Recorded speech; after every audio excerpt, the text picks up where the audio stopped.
All right, so here she is, everybody. 2025 Thor Lake Hammer, 1900 center console. Got it decked out with custom C-deck. Went to my buddies down there at RTR Performance down in Orange, Texas. Bottom southeast part of the state. And they really hooked it up on this one, y'all. Got black base coat, a bit of pinstripe on the brakes on the side of the hull itself. And they partnered up with Southern Cooler down in Louisiana to get this C-deck cut in. And I am thrilled to death the way it come out. Alright, so we'll start out on this boat, guys. Up towards the front. You notice the front bow cap. You guys have all seen the walk-arounds on these boats, so you know about the headlights, the front cap, especially the piece right here where it's actually a receiver hitch, so you can mount a winch or like a cargo holder for a cooler. And I'm even thinking about getting a canopy that attaches to a receiver hitch and putting it on there. So we like to go bank out on a sandbar around here on this lake that I live on. And sometimes in the summer it can get pretty brutal out here. So we'll go over it, guys. What we got: front hatch. I'm holding 2 batteries, so I got a 24 volt Minn Kota Tarova. Storage hatch up front. A little live well. Plenty big, guys. We run this old tape measure out and I'll kind of give y'all an idea. We're looking at like 22 inches long, maybe 10 inches wide, about a foot deep. So plenty of space, as long as you're not trying to, you know, trophy catfish or anything like that. But it'll hold pretty much anything else you want. Right here, the little step up. I'll have to walk around and undo the other latch here in just a second, but that is also more storage. This thing has got consoles and storage everywhere. Don't mind the life jackets, it's filthy in here, but all of this is storage also. Even kind of tucks up underneath in there. Now, the one downside that I have about this boat, and it's probably the only downside of this thing, is that these lockers on the side, they're not deep. They put so much storage in here, it's kind of closed it off, so they won't fit a rod. Now, if I'm not mistaken, the new 1900 side consoles THOR got just built. The lockers are actually long enough to store a full-size rod, but not on these. So that's why I went with the rod holders on the side of the console. Speaking of the console, that was one of the main driving factors of why I bought this boat. I've had Express, I've ridden in Excels, and kind of the main deterrent that I had was, for one, the console is way too high, takes up way too much space. I like to sit when I drive, and the other boat's leaning posts are always too high. So if you try to sit on a tall leaning post and lean out and try to steer your boat, it's always rough on your back after doing it all day long. Or if you're making long runs out in the bay or across the lake or something, it can wear you back out. So that was one of the main drives that I had on deciding to go with THOR. Up until about 6-8 months ago, I'd never even heard of this company. So anybody from THOR listening, sorry, but nobody outside of the duck hunters world really know about you yet, but they will. You guys keep slinging them out like this, these machines, you'll get popular, even more so than you already are. So we'll keep moving around.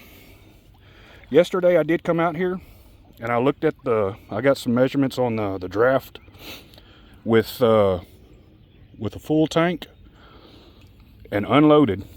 This thing only drafts 9 1/8 inch. So nothing. I mean, you can almost spit at this thing and make it float. So for all you shallow water guys, where I live here, where I'm walking, it's only knee deep at best year round. So plus I like going down on the coast like Matagorda, Corpus. Some of those flats out there get pretty skinny. So as long as I've got this jack plate, I can run it up and I can creep around, or I can get a push pole. But I can get into skinny water, guys. Like I said, just a hair over 9 inches unloaded. I went ahead and went with the YOLO-Tech nav light on the back. Now THOR does come with a nav light. You know, vast majority of boats out there, when you buy them new, they come with one. But I really wanted the lights on it, so I went with the NavTech, or YOLO-Tech, excuse me. Back console or back hatch, of course you got your cranking battery. I went ahead and got a 3-bank Pro Guide charger installed. Also 15-gallon fuel tank, so that also helps on the draft, also helps on the weight.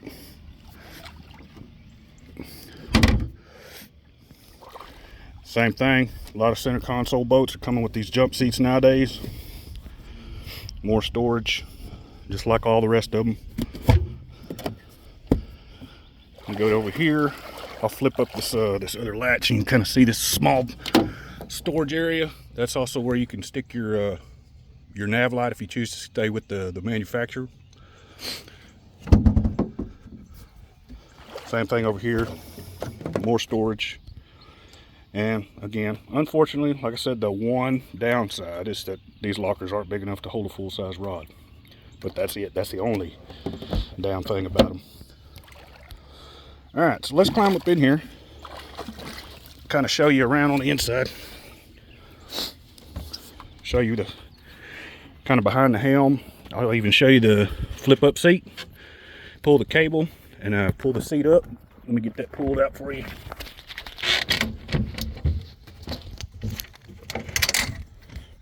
Okay, so it can flip up. It's got 3 positions. Got that position all the way down and straight up. You can go vertical with it. Behind the helm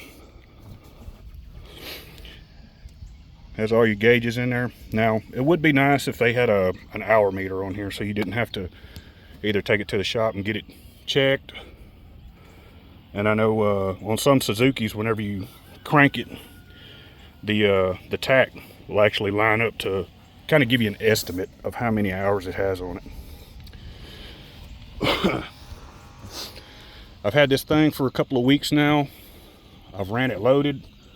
I still have yet to be able to take it out just by myself. I've got a wife and kids and neighborhood and everybody else has wanted to take rides in it, but eventually I'll get in there and be able to get you a good top end speed.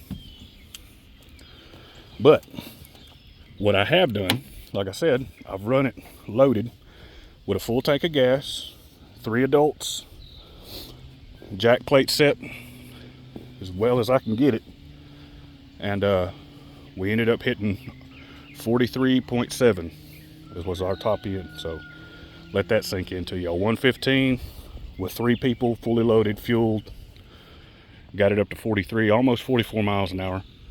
I even stacked this thing deep the other day, and I put 5 people in here with a full tank, and I still got 40 miles an hour to it.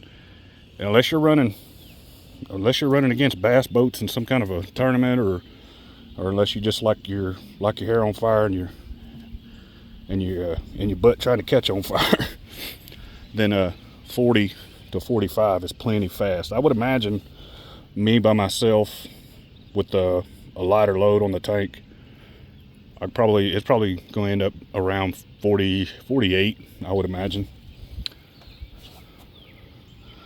But like I said, guys, that's it. 2025 THOR Lake Hammer 1900 center console. This thing is a beast. It is built like a tank, and it will get it. So far, I'm not regretting my decision whatsoever to buy it. Guys, I plan on putting more videos out when I get more stuff going on. I'll show you kind of get some videos of it running.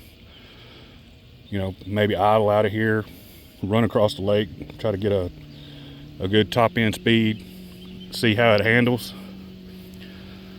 On that note, y'all, I will say this, for those that are used to other center console aluminum boats, when this thing turns, they say on the website and on some videos that this thing handles like an Italian sports car.